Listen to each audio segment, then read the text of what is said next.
"Oh my goodness, what a woman!" exclaimed the captain, stamping angrily. "I've had a feeling of fear and trembling around her since the very first time I saw her.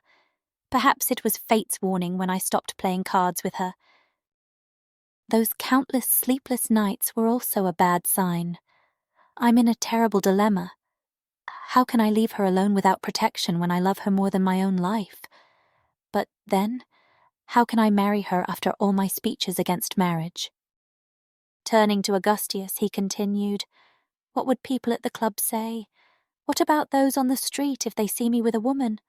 Or imagine me at home trying to care for a baby, me having children, worrying and fearing for them all the time?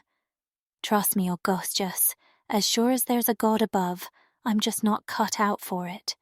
I'd end up behaving so badly that you'd have to either divorce me or become a widow. Listen to my advice. Don't marry me, even if I ask you." "You're quite an unusual person," said the young woman, sitting up straight and not getting upset. "All of this you're just telling yourself.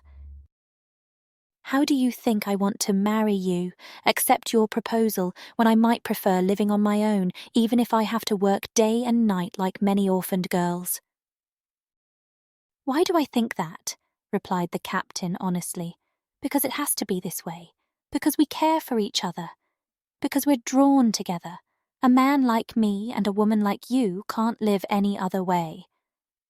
I do understand, you know. I've thought about it.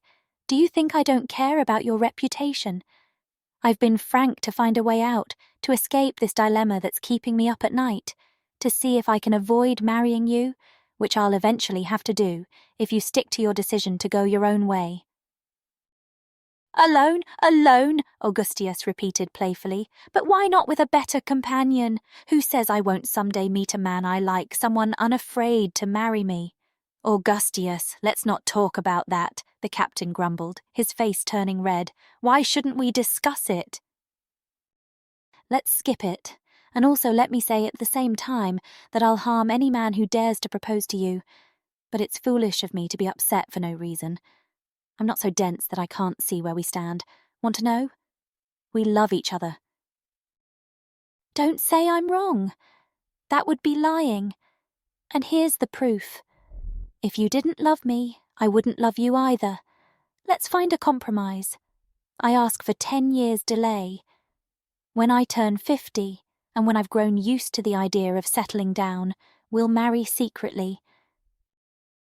We'll leave the city and go to the countryside, away from prying eyes, where no one will mock me. But until then, please accept half of my income in secret, with nobody ever knowing. You'll stay here, and I'll stay in my house. We'll see each other only with witnesses, like at social events. We'll write to each other every day. To protect your reputation, I'll never pass through this street. Only on Memorial Day we'll visit the cemetery together with Rosa." Augustias couldn't help but smile at the captain's latest suggestion. Her smile wasn't mocking. Instead, it was content and joyful, as if a cherished hope had lit up her heart, like the first ray of happiness about to emerge. But being a woman, though brave and genuine, she hid her rising joy. She acted as if she had no hope and replied with a distant calmness that often signifies modesty. "You're making yourself seem quite funny with your unusual conditions.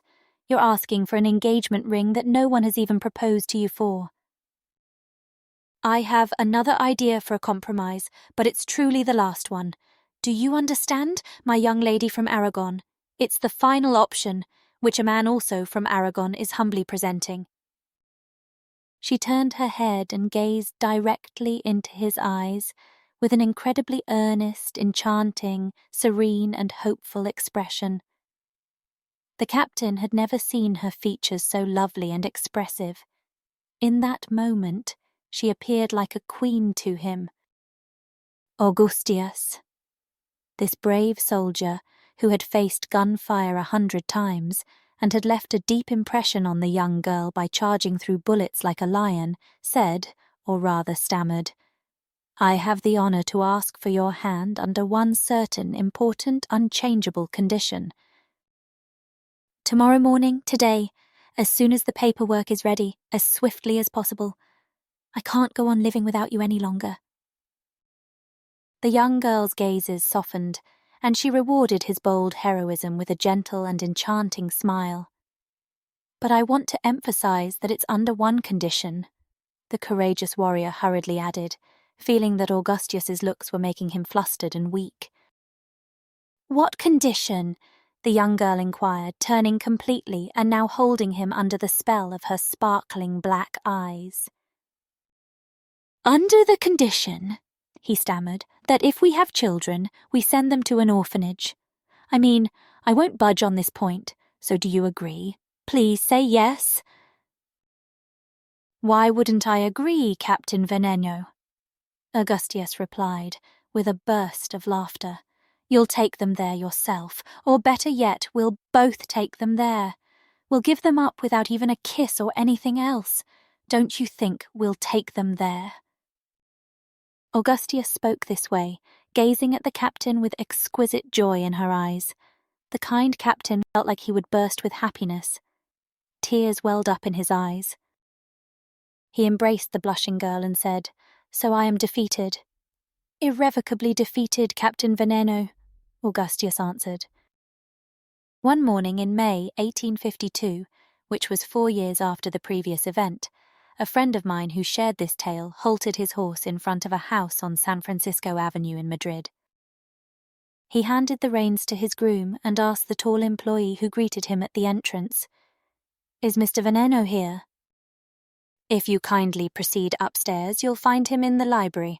Mr. Veneno prefers not to have visitors announced. Anyone can go directly to him." "I'm fortunate to be familiar with the house," the stranger thought to himself as he climbed the stairs. "In the library.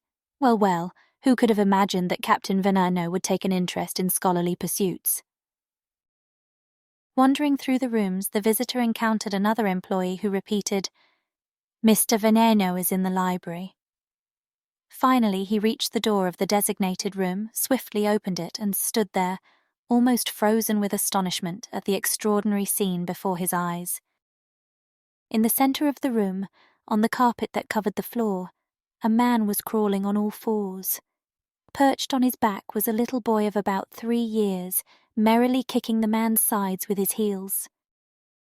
Another small boy, perhaps a 1.5 years old, stood in front of the man's head, apparently having been playing with his hair. The little one clutched the father's neckerchief and tugged at it as if it were a rein. He gleefully exclaiming in his joyful child's voice, "Giddy up, donkey, giddy up!"